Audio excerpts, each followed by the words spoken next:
Okay, let's get started with the first tech talk for the day. I have to say I ran upstairs for a minute just to check on something, and those industry people just didn't have the technology figured out. So I come down here to the tech talk, everything's working, everything's fine. I should have known, So it's my pleasure to introduce Professor Umit Karabiyik. He's a professor of computer information technology here at Purdue University.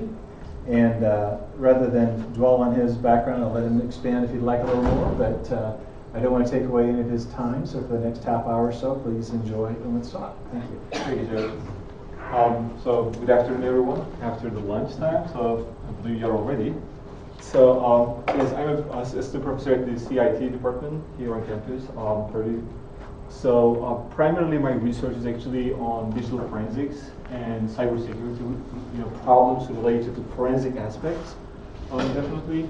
And this talk is going to be, if you're familiar with forensic investigations, this talk is going to be interesting when you look at the first word in the title, this targeted part.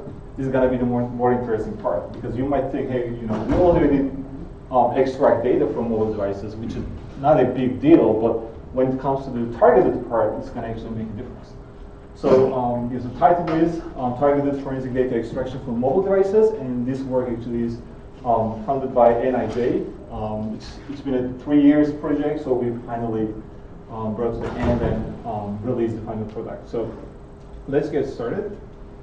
So my outline is actually briefly, I'm going to be talking about introduction and motivation in this work, and the actual problem, which is related to the targeted extraction, and some high-level system design that we developed as a novel system design, and little bit details about the targeted data extraction system, and then I'm going to be talking about briefly experiments and results and conclude with the future work.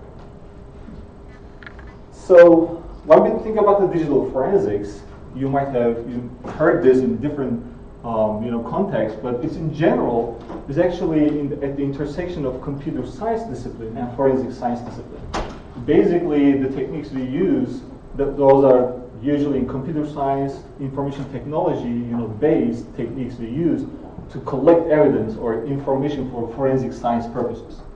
So usually, the forensic investigators are dealing with the acquisition, examination, analysis, and reporting of the digital evidence which are collected from the digital devices. In order to do that, we use forensic tools or digital forensics tools. And they basically provide high level of abstraction for the investigators to perform the process, the whole process, acquisition, examination, analysis, and reporting process, and make it easy for investigators. And usually, the evidence collected from these devices by using the tools are using the civil or criminal cases, mostly actually related to computer incidents or crimes. So why it's becoming an issue in today's technology when we are introduced to so many different technologies that we call them Internet of Things. Right now we actually tend to tie everything to the Internet of Things because they are all connected. So why they are really important in the forensic investigations is simply because we have tremendous amount of information is being saved into the various different devices. Through the synchronization, actually, we double, maybe exponentially increase the information saved in our devices. So the problem from the forensic investigator's perspective, how we can get specific information from these devices. Particularly, we focus on the smartphones because they are actually becoming personal belonging, and the problems we are going to discuss from the criminal justice perspective is becoming really an interesting problem. So as you all know, these smartphones actually keep significant amount of information and type of information.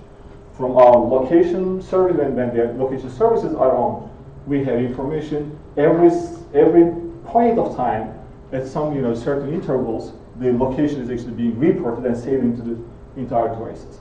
Not to mention the pictures, videos we take, and messages. All these conversations, including our email communications, somehow saved in some structures in these devices. So, since it is actually recognized as a personal belonging, personal device, it's not like a computer's. When it comes to the criminal cases, referencing to the Riley v. California case, the courts actually start to accept the phones are being investigated should require a specific search warrant.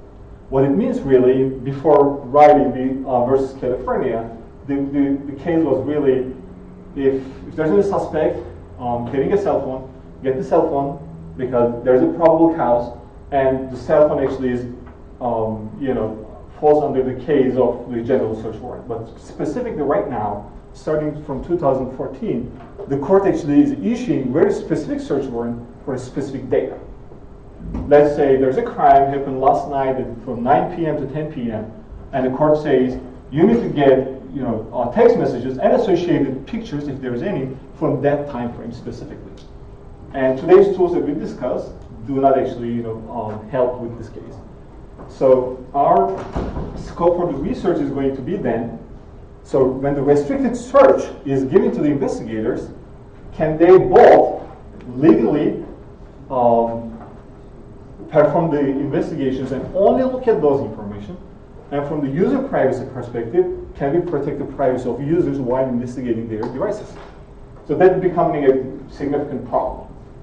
And for example, this is actually a very good case, if the victim or witnesses bring their devices to the police or law enforcement, for any case if they witness the case or victim of a crime, so there is no tool in the current literature that allows actually them to look at specific information from these devices. What happens then? Victims or witnesses do not bring their phones because they might have some personal information in their phones. So how can we, the question is, how can we allow investigators to extract specific information from these devices without compromising the privacy of users, and also at the same time protect the investigators, by keeping their boundaries or investigation boundaries along the lines of the given consent norms from the victims or witnesses. So our solution is targeted data extraction system. Again, our assumption is basically making sure that the phone devices are voluntarily brought to the law enforcement and consent is given for specific information. Some of the simple scenarios that could be a mass shooting, and there are some victims. Very classical example for this is the Boston bombing, because basically the case was resolved with the witnesses bringing the pictures to the law enforcement, and also surrounding cameras, the CCTV cameras actually were capturing some of the videos and frames. They were actually used by law enforcement, and those informations are used. If the victims wouldn't bring these information to the law enforcement, that would have been actually difficult to identify the suspects. And some other like everyday problems, probably boyfriend, girlfriend breakups, and if they actually go to the violent lines, one of them is actually threatening the other, cyber harassment. In this case, victim could have been bringing the device to the police, and police would only look at the specific information without looking at the rest of it. And cyberbullying is a significant problem in the schools.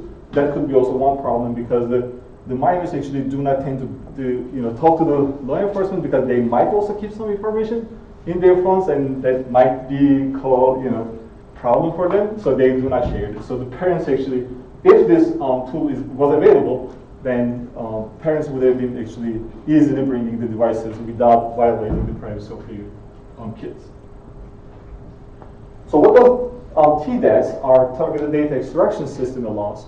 Basically, it has three significant components, we can say, and they are closely tied to the subsystem components that I'm going to be talking about next.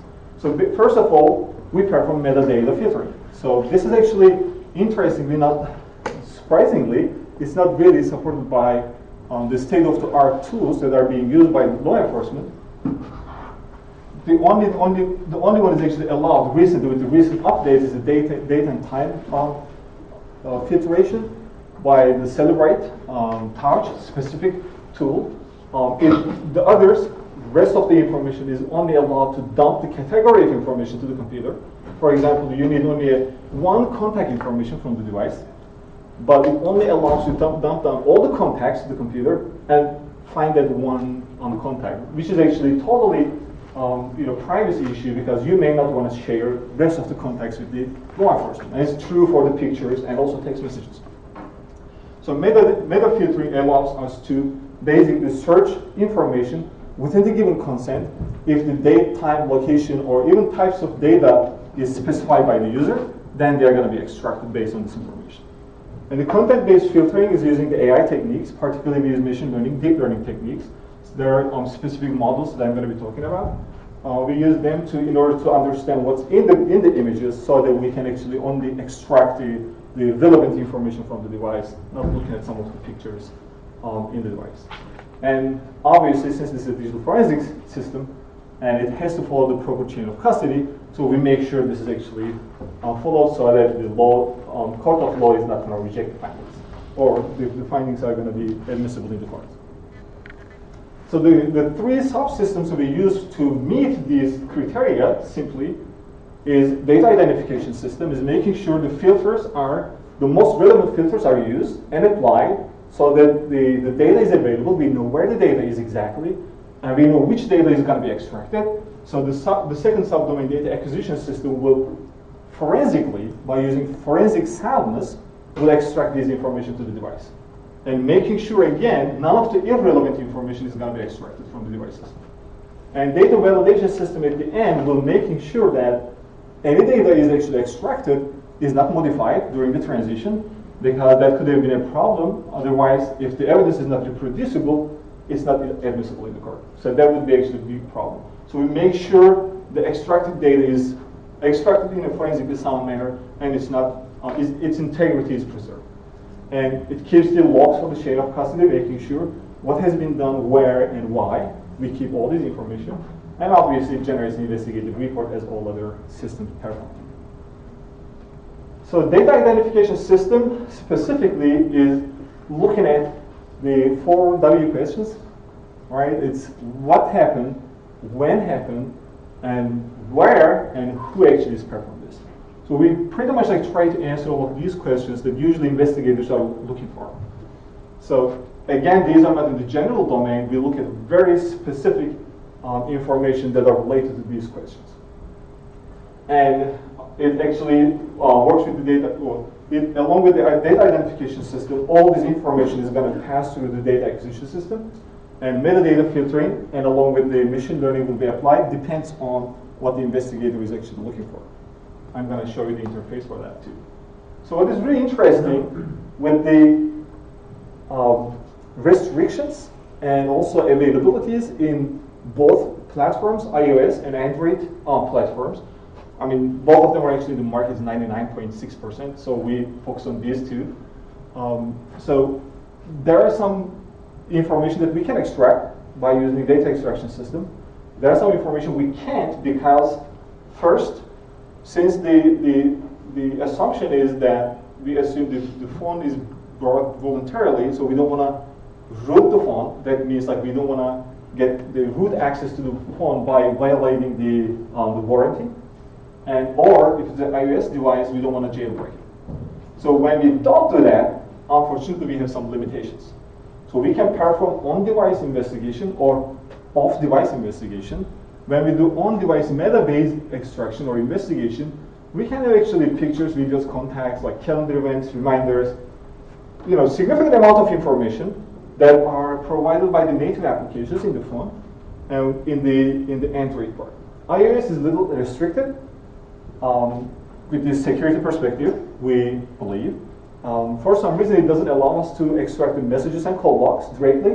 What we do instead, we take the iTools backup in a secure location without letting the investigator to look at the content, but our tool is going to go through that without revealing the rest of the information to the investigator and looking at those informations as well.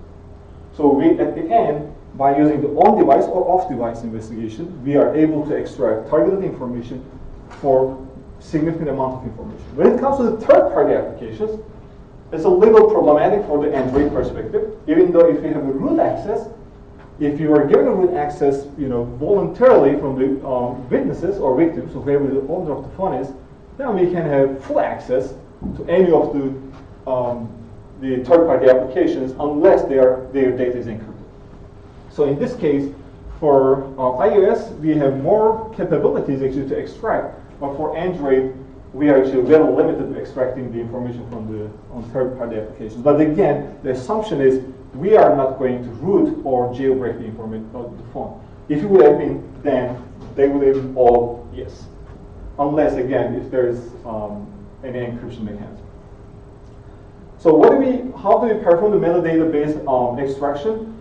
So if you look at the architecture for iOS, the frameworks that are available on the system, iOS system, on top of the structure we have Cocoa Touch, that actually where there's a kind of like application layer. We can run the applications in that layer and access to the other frameworks in the lower layers in the framework. So media libraries basically allow us to get the information from the pictures and videos and some audio as well. So it's a library that allows us to access these information along with their meta information, so we can extract all those information and check whether they're within the boundaries of the given consent, so that we can extract the whole information. And the Core ML framework is a very important framework for us, so we can deploy our machine learning models so that we can run and look at the content of the pictures and retrieve the relevant information from the device. And if you are familiar, in order to run any machine learning or deep learning models in smart devices, that's a great positive structure here. The GPU, it actually is used more than the CPU is being used. So in today's mobile devices, there's a significant improvement so that we can perform our investigations faster. So we use GPU for that purpose. Android is slightly different, but a similar structure. On top of the architecture stack, we have application layer where we deploy our app. So that app is going to have access to the rest of the frameworks. And the content provider framework is one of the most important structure, I can say it's not exactly the framework. It allows us to look at the meta information in the third-party applications if the developers allow data sharing among the apps. What it means really, for example, if you open your like Facebook app on your device, then it asks you to access to your contacts, image gallery, all the rest of the informations. That's actually how the applications are sharing information through the content providers. Those are mentioned in the manifest files, and based on that given permissions, the applications can share those information. What we do, without looking at the actual information, we look at on the meta information, so we do not compromise the given consent, or in the criminal case, we do not go beyond the specific search warrant given by the court or judge. And some other frameworks actually allow us to look at the media, pictures and videos, and content of them. And then some of the SQLite libraries allow us to retrieve information from particularly third-party applications if it is available, because information is kept in the databases. And again, we use GPU most of the time when it comes to the machine learning, deploying the machine learning models. That's actually very fast capability for the mobile devices today. So this is the structure how apps are communicating through the content providers. So our TDS application, so we actually show you one case how it actually connects to the other databases and share information. It basically, through the cursor loader, all the other applications communicate with their own database files. And this is one actually two-way kind of bus that information can be shared through our application and rest of the other applications. So this is actually being done through the content providers, and it's a great opportunity for us. And we do not foresee that this is going to change in the near future, because the newer Android devices are also, Android operating systems are still using the content providers. So how we use machine learning? Simply as we all use the machine learning in any device, we have our own model, right? So we develop our model and then basically train the model based on some database, some information. We provide them training set, and then if it is needed, we retrain the model again based on the classifications we need, and then eventually deploy it into our smart device so that we can actually perform the not data extraction in this case, data filtering. So what specific machine learning frameworks we use? We use TensorFlow and Caffe frameworks. TensorFlow is designed by Google. Caffe is the Berkeley laboratories, AI laboratories. These are actually very powerful frameworks. And the models, I'm going to discuss which models we use, but they allow us actually to perform significantly faster data extraction compared to the other frameworks available. And Android is specifically using TensorFlow Lite. I would like to mention this. Lite actually became available just 1 year ago. So when it became available, the size of our application is reduced from 76 megabytes to 7 megabytes. And at the same time, we had significant performance increase. So that's why we switched our TensorFlow to TensorFlow Lite. At that time, unfortunately, iOS didn't support that. So TensorFlow is an open source software library for machine learning applications. And we specifically use two different models, Inception V3 and MobileNet. And they are trained on the ImageNet database, 1.3 billion pictures in there. The model categorizes the input file to the 1,000 classes, which is actually a significantly large number. So we were only focusing on specific set of output classes. So I'm going to be talking about they were not in the database, but we actually retrain the model and make it fit to our system or our needs. Cafe is developed by the Berkeley AI Research, and we specifically use NSFW model. So this is actually also a significantly faster model when compared to others. So this is specifically used for the signal explosion cases.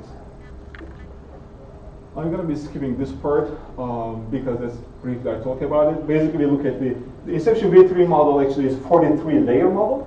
It's a deep learning. So convolution neural network is used in the middle of the model. So we basically look at edges, shapes, and at the last close the final layers, we have high-level features. And in the last 3 layers, we do classification. So for that reason, since we have different classes, we retrain the last 3 layers to get specific classification for our investigative models. For that purpose, we use transfer learning idea. Basically, the model is trained for a specific task, but our task is different, however, related to that task. So we can use transfer learning by retraining the final layers to make sure that model also fits to our case. In this case, we train that and specifically look at these cases. These are all identified by our communication with the law enforcement in 3 different states. So we finally came up with 4 different cases. One is definitely weapons. They want to automatically identify some of the weapons related to cyberbullying or cyber harassment cases. They say like, I'm going to kill you, and send picture of a knife or picture of a gun. So in those cases, we identify the weapons. And drug usage definitely is one of the significant cases. And hit and run cases, basically car crashes. The victims usually witnesses usually take the picture of the car when it's happening and then share it with the law enforcement. And some of the terrorist attacks. These are related to the bombing cases specifically. So when we use TensorFlow in the identification of the weapons, as you see in the first picture, it was actually pretty clear that they were all guns. I mean, unless they use like their hands like this. That could have been also recognized as gun, unfortunately. But we have high probability that these are guns. In the second case, however, there are some other guns, but because of the contrast and the image quality, our model doesn't really identifies those.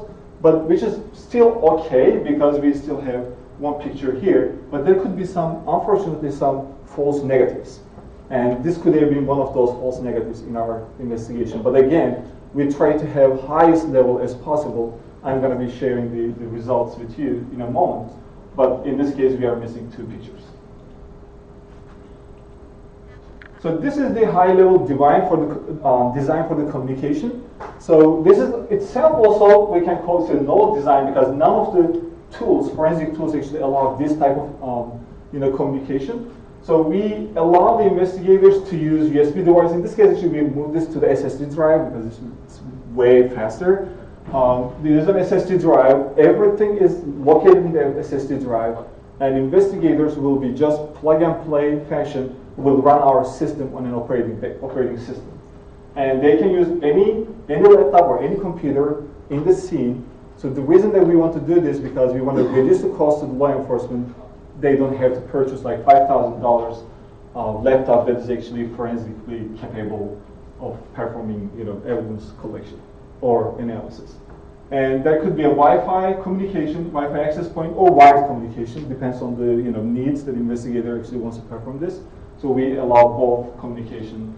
So there are some applications and tools that are available in the tool. They're going to be automatically loaded to the system, and then our app is going to be pushed to the phone, and it's going to just pop up the consent form, and investigators and the users will sit down and give the consent, and then once they approve, only the targeted data is going to be collected. So this is the Android interface specifically. So this is what the consent form actually look like. So usually consent forms are like paper-based, but we use digital version in this case.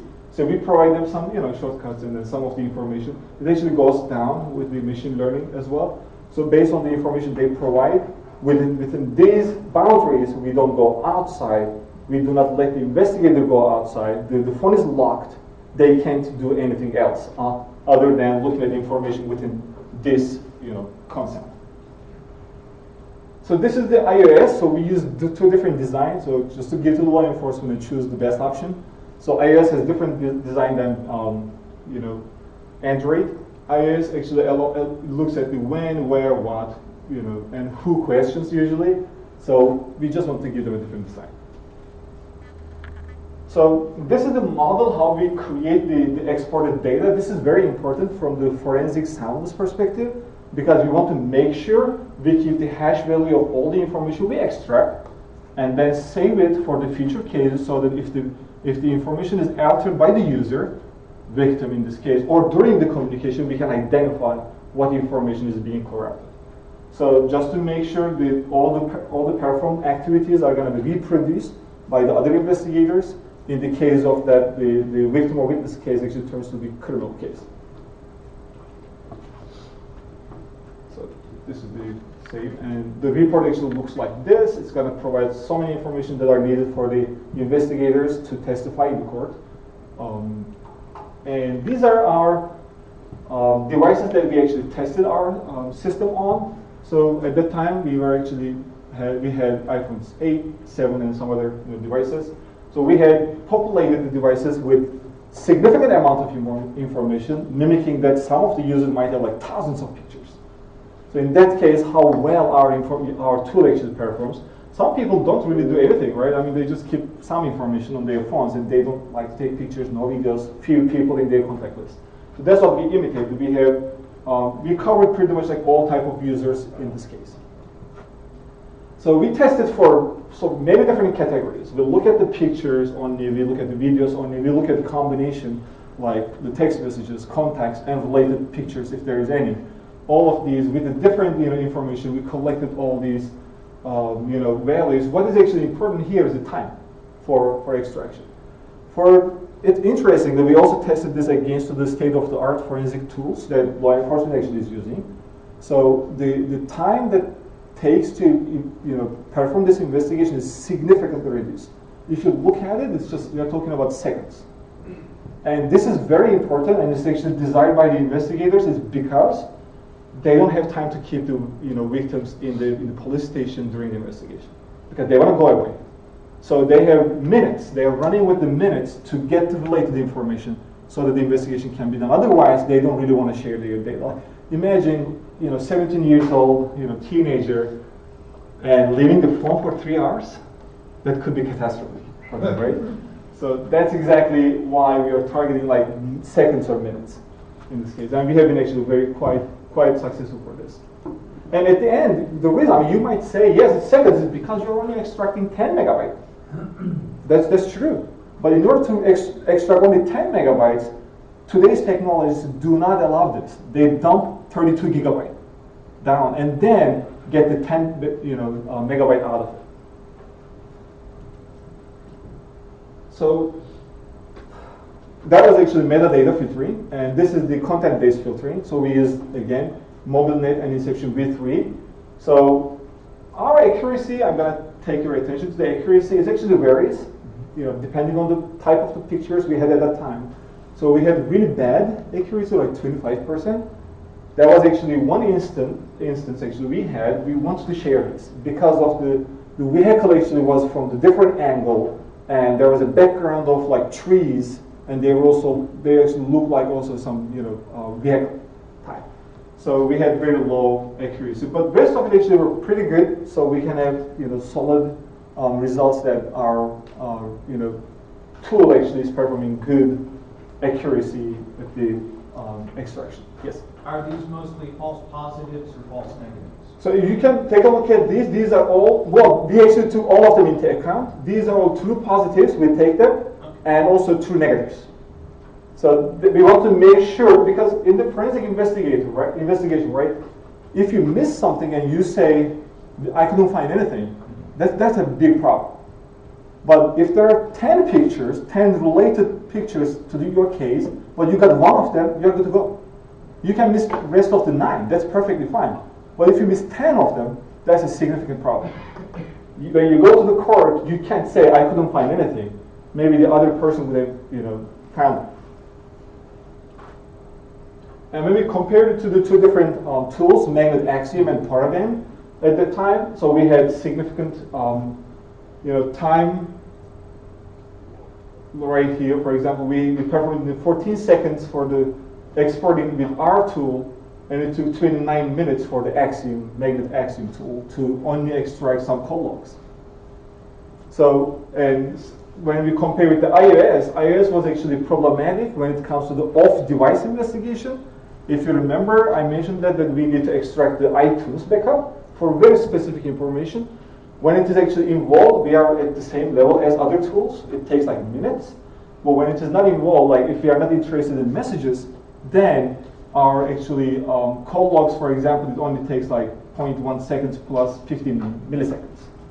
So still a very significant improvement in with respect to the time compared to the others, because others also take like 10 minutes at least initial time and 9 minutes initial time and 38 minutes extra time plus 0.4 seconds.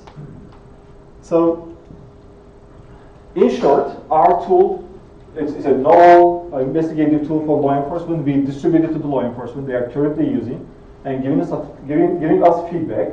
And we designed this for the victim or witness cases. However, we are so happy that some of the investigators from New Jersey, they are actually using this for the criminal cases, again, because they have received search warrant from the judge saying that you have to only look at the pictures and at this time.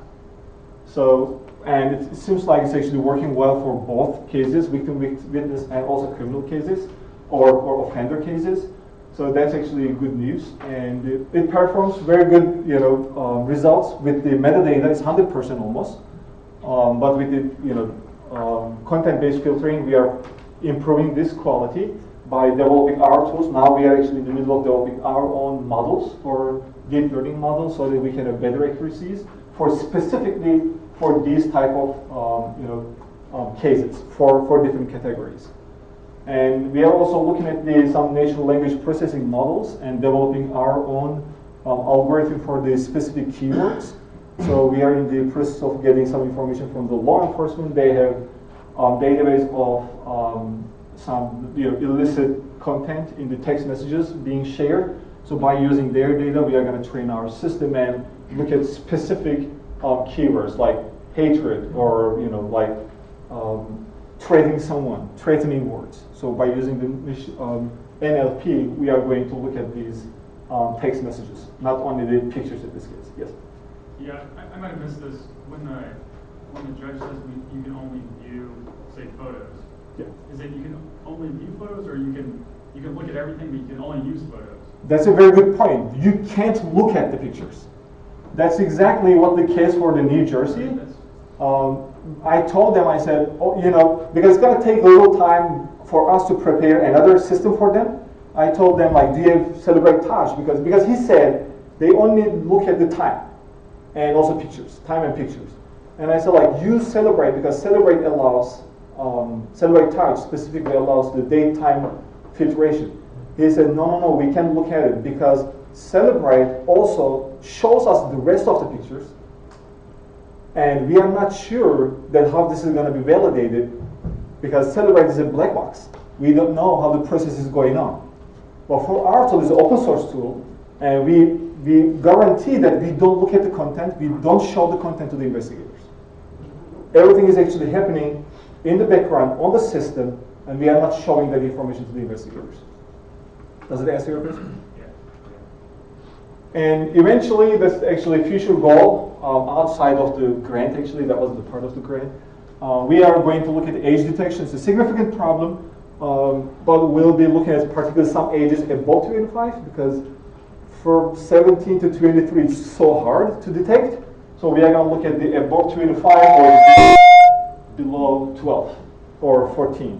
So that's what we are going to do, developing our new models for the crimes against the children. I think I am right on time. a good time. Yeah. Any questions? Yes. Question. Are there any safeguards in place with being an open source software to prevent law enforcement from extracting extra data, or would it be possible for them to alter the code to use extra data outside of the scope of the investigation? Related to our application? Right. We do not, that's a good part of giving them SSD drive. So we give them the SSD drive that actually has only our applications, and investigators do not download anything. There shouldn't be any viruses, trojans, anything in the SSD drive we provide them. With respect to the phone, if there's malware or any anti-forensic applications in the phone, we haven't tested that. That's a good point. But we are not requesting any information from them unless they somehow hijacked the content provider and doesn't allow us to get information. We haven't looked at it.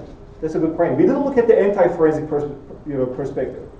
We look at it, we're assuming that this is a victim or witness case, right? They are volunteer to bring their phones, and they will be aware of any anti-forensic tools, hopefully. Applications in the phone. Do we have time? Yes. Okay, one more. Here we go. I'm wondering how can you make sure that your app, those apps running to extract the data is secure enough? Because you are able to extract those data under those consent with the user's agreement, right? But what if attackers try to get the data you extracted? Yeah, how do you make sure that your app is secure enough? Well, there are two different things: how our app is secure, or how securely we extract information. There are two different things. So how our app is secure, we didn't pay attention to the security of our app, whether it can be hacked or, because that wasn't really the scope of our, design. This is the prototype system, first. Second, how securely we extract information is perfectly secure. Why? Because we want to make sure the forensic, process also includes that data is not altered during the, communication. So we make sure that that communication, if it is wired, then it's almost difficult to, ad hoc and get the information from them. But if it's wireless, we want to make sure that the investigators, they use their own access points, and they are secure enough. And they're actually aware of this, and they do use those, secure access points, which is usually their vehicles. Well, thank you very much, Professor. Thank you. So technically,